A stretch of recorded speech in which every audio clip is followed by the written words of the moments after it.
This is a sports catastrophe production. Hey there, Heather, ho there, it's Jeff Code Diamond. Welcome you to another sports catastrophe birthday bullet. There's no on this day for today, February 25th, unfortunately. However, we got a birthday boy who it was just announced this past week that he will have his number retired by the Yankees in August. He played for the Cincinnati Reds and the New York Yankees. A lot of people forget he was a star for the Reds, compiling over 280 home runs, over 1,200 runs batted in, and a lifetime batting average of 288. He won the AL batting title in 1994, the strict 94 season is that, and a five-time World Series champion. And ironically, he's the only player in Major League history to play for the winning team in 3 perfect games. He was in right field when Tom Browning threw a perfect game for the Reds in 1988, and with the Yankees, he was part of 2 perfect games. David Wells, the one for David Wells in 1988, and the one with David Cohn in 1999. He is the lead game analyst and color commentator for the Yes Network on Yankees games alongside Michael Kay. He is Paul O'Neill, who today turns 59 years old. So Paul O'Neill from Columbus, he was drafted in the 4th round of the 1981 baseball draft. He would make his first appearance in the majors September 3rd, 1985. Well, he would play 5 games and get 4 hits combined. He spent a lot of time in the minors in 86, but in 87 he appeared in 84 games for the Reds, getting 7 home runs. His first full season with the Reds was 1988, playing right field, batting .252 with 16 home runs, 73 RBIs. Paul O'Neill did very well for himself in 1990, batting .270, 16 home runs, 78 RBIs, and helped the Reds win the 1990 World Series against the Oakland A's. However, O'Neill would clash with Lou Piniella, who was the manager, who wanted O'Neill to hit more home runs. But O'Neill did hit 28 home runs in 1991. But then he fell off the map with 14 home runs.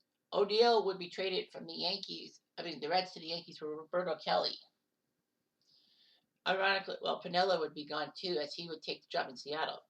In his first season as a Yankee, O'Neill played 141 games, batting .311 with 20 home runs, 75 RBIs. During the strike shorter 94 season, he hit .359, which led the American League in batting. The Yankees looked good to maybe make the World Series for the first time in 13 years at that point. Unfortunately, the strike ruined that. But he signed a 4-year, $19 million contract with the Yankees after that season. He would bat .300 for the Yankees in 95 with 22 home runs, 96 RBIs. Unfortunately, O'Neill would see his Yankees fall to the Mariners in the ALDS. Paul O'Neill hit a home run onto Utah Street, EUTAW, against Baltimore.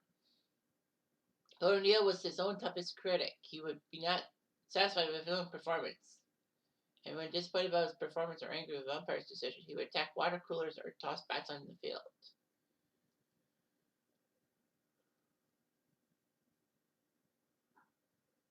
Anyway, Paul O'Neill did do well, and he actually was a hero in Game 5 of the 96 World Series. Well, the Yankees won the series in 6, but in Game 5, the last game at Atlanta Fulton County Stadium before they moved to Turner Field, he made a gigantic robbing catch off of Louis Polonia of the Braves, preserving the Yankees' 1-0 win.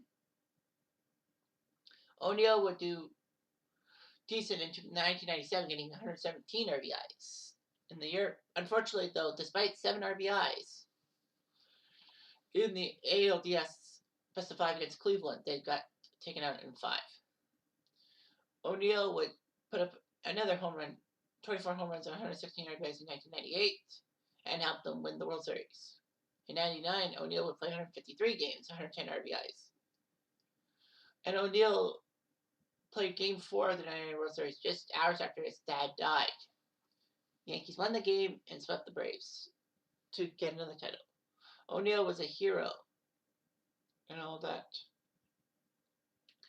In Game 5 of the 2001 World Series, O'Neill would get a send-off from Yankee fans because he announced he would retire. When the Yankees were down 2-0 in the ninth inning, everyone chanted Paul O'Neill's name. He would tip his cap, and the Yankees went on to win that game 3-2. Of course, that was the last home game he would be in because the Diamondbacks would have game 6 and 7 on home turf. Anyway, O'Neill was actually the heart and soul of the Yankees dynasty in the 1990s, and George Steinbrenner labeled him as a warrior. Only once did a Yankee wear number 21 after Paul O'Neill, and that was LaTroy Hawkins, who started for them in the 2008 season, and then he decided to change to 22 because of the Yankee fans criticizing him. Paul O'Neill will get his number 21 retired August 21st at Yankee Stadium if they play that game. This is baseball streak. Paul O'Neill was in the episode called The Wink on Seinfeld. Basically, George's grapefruit juice wink causes a lot of problems and all that. In fact, Cosmo Kramer approaches O'Neill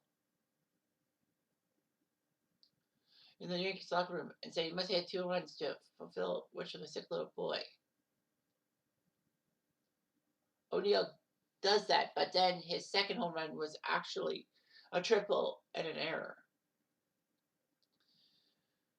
Well, because the sick boy had the birthday card sent to him that was supposed to be for Steinbrenner and all that. So George gets the card back to give to Steinbrenner, who notices that one of George's superiors forgot to sign the card, but George forgot to give the guy the card, and then George gets a promotion for some strange reason. Anyway, Paul O'Neill would become an analyst for a post-game show and a color commentator for the Yankees.